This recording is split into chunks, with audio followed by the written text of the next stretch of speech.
Good evening and welcome to Netzach Israel's daily Kitzur Shulchan Aruch Shir. We're going back to Siman Yud Dalad, where we're learning Dinei Pesukei de Zimra, the halachas of Pesukei de Zimra in Shacharis. Ovoicha Seifim contains 8 Seifim. Today we're going to learn Aleph to Hey 1 to 5. Seif Aleph. Min Hoidu ad la'achar Ashira Hema Pesukei de Zimra. From Hoidu, that follows Baruch Shama, until after the Shira, that says Yalshir, those are the Pesukei de Zimra, the verses of praise. Baruch Shama hi bracha shelifneim, v'yishtabach hi bracha shelachareim. Baruch Shama is the bracha beforehand, and yishtabach is the bracha afterwards. Misha hischa Baruch Shama la'achar gemara tefillah. From when one starts Baruch Shama until after davening, that means until the end of Shemona Esrei. Also lahafsek b'divur afilu b'lshon hakodesh. One cannot interrupt by talking, even if one's talking in Hebrew lashon hakodesh. And incidentally, whenever a person is forbidden to interrupt, he can't interrupt even speaking Lashon HaKodesh. However, to interrupt for a Dvar Mitzvah, there is a difference between Pesukei Zimra and its bracha before and after, to Kriya Shema and its brachas before and after. We're going to learn that Pesukei de Zimra is not quite as strict as saying Kriya Shema. It's not quite as important. The rules of when one can interrupt are not quite as stringent. For Pesukei de Zimra, afilu be'emtza Baruch Shama be'emtza yishtabach, im shemeh eze bracha, mutar le'lanes amein. If one hears a bracha during Pesukei de Zimra, and that includes the bracha before and after Baruch Shama and yishtabach, then one can answer amein. V'chein im shemeh shakalim im Kriya Shema. Likewise, if one hears the community, the congregation saying Kriya Shema, one should join them for the first pasuk. All the more so for Kaddish, that means saying Amen and Amen Yehi Shmei Rabbah. For Kedusha, that means Kaddish, Kaddish, Kaddish, Baruch Hu, and Baruch Hu replying Baruch Hu to the Chazan. All the more so one is allowed to interrupt and to answer with the congregation. However,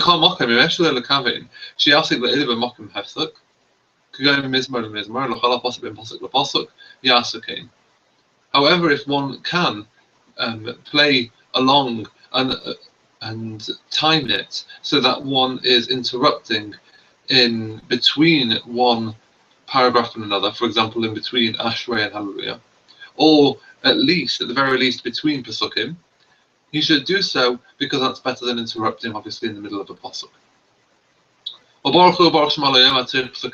shouldn't say Baruch Hu Baruch Shema in the middle of Pesukei de Zimra,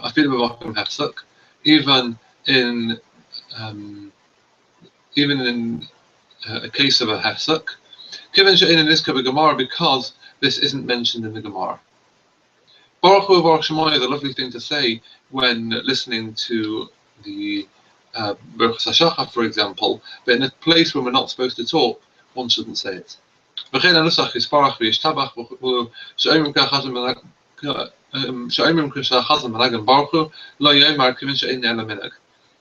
custom that some have, it's printed in many Storim and Macharim, that when the Chazan is saying Baruch Hu, everyone else says Yisparach v'Yishtabach. There's a couple of lines that the community say.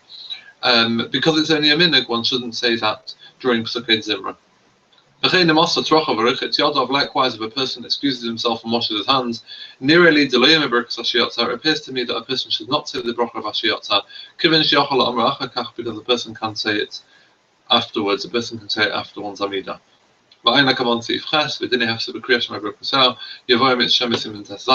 If you keep reading the halachas of interrupting the Kriya Shema and its brachas, all that in Shem will be explained in chapter 16.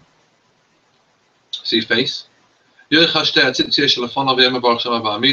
says Baruch Shama, to stand up and hold his front two tzitzis. When completing this bracha with the words he should kiss them and then leave them alone. He doesn't need to hold them anymore. A person shouldn't rush when saying Pesukei Zimra, but rather one should say it calmly and perhaps even with somewhat of a sing-song, rather than just quickly chanting the words. And a person should be particular with all the words as if he was counting money. Vikavim Pirish Amilos, and intend, in other words, try and think what the words mean.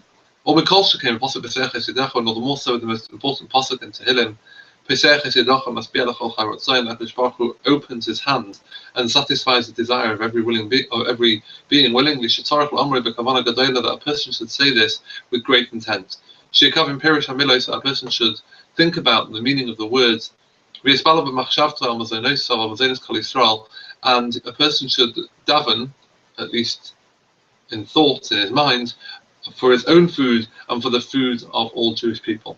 And if a person had no intention at all for this pasuk, a person needs to go back to that pasuk and repeat it and say it while thinking what it means. In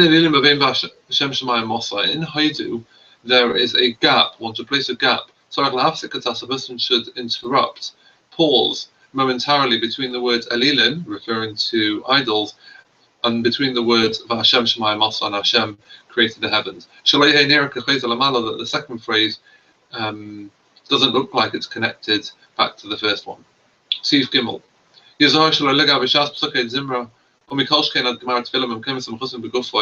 A person should be particular while he is saying P'sukei Zimra, and all the more so until he's finished Shemona Esrei. A person shouldn't touch the places that are normally covered in his body, or otherwise on his head in a place that's normally covered. And likewise with one's mucus from the nose or wax from the ears. Also, a person should only touch with a handkerchief. And if one touched it with one's hands, one should wash his hands with water. If a person's having Shemona Esrei and he can't move and he can't get water, then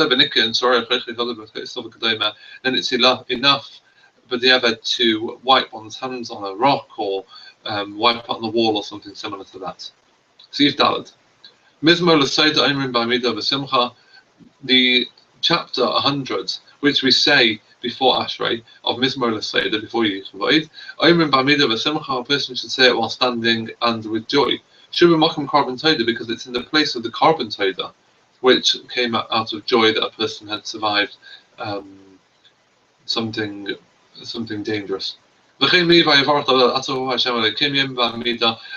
Vayevarach David, which a person says before Oz Yasher, a person should stand for that. Likewise, the Shira, that means Oz Yasher, a person should say while standing, while thinking about the words, and with joy. And likewise, for the bracha of Yishtabach, one should stand. See if hey, for Shabbos of Yom Tov one does not say the chapter of Mizmor L'Seder on Shabbos and Yom Tov, because the korban toda is brought with comes as an adava. And Nedarim and Nedavis can't be brought on Shabbos and Yom Tov. That means besides for the required korbanos, the voluntary korbanos weren't brought on Shabbos and Yom Tov.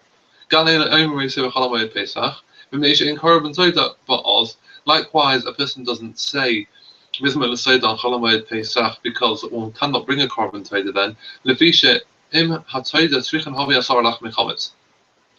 10 of the 40 loaves that had to be brought with the korban toda were chametz, and therefore one can't bring the korban on Pesach. Therefore, we don't say the Tehillim that reminds us of this on Pesach.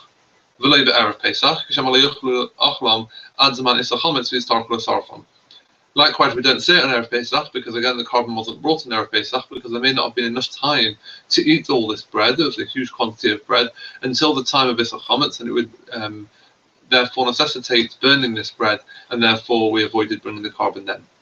For a similar reason, we don't say an Erev Yom Kippur,